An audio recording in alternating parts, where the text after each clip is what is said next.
Magandang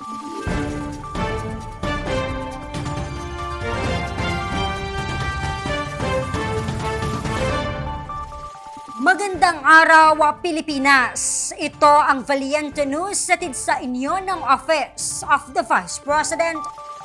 Naging matagumpay ang inilunsad na malawakang relief operation ng OVP Bicol Satellite Office sa 3 bayan sa isla ng Catanduanes.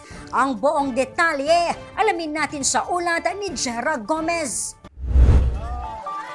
Kamakailan, isang malawakang relief operation na tumagal ng 3 araw ang inilunsad ng OVP Bicol Satellite Office sa lalawigan ng Catanduanes.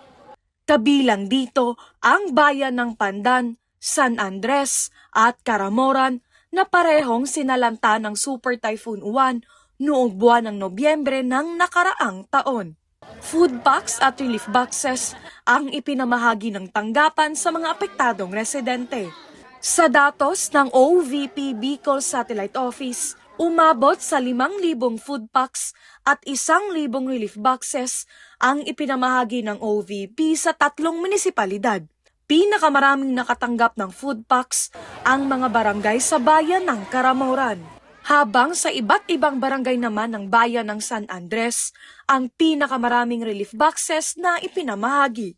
Prioridad ng tanggapan ng pangalawang Pangulo sa pamamagitan ng OVP Disaster Operations Center at satellite offices na maghatid ng agarang tulong sa lahat ng mga Pilipinong biktima ng anumang kalamidad at sakuna. Ako po si Jera Gomez, lahat para sa Diyos, bayan at pamilyang Pilipino. Valiente News. VP Inday Sara Duterte bumisita sa Cebu Province. Ang detalye, abangan sa susunod na episode. Ako si Claudette Loreto para sa makabuluhan, naninindigan at matapang na mga ulat at impormasyon. Maraming salamat.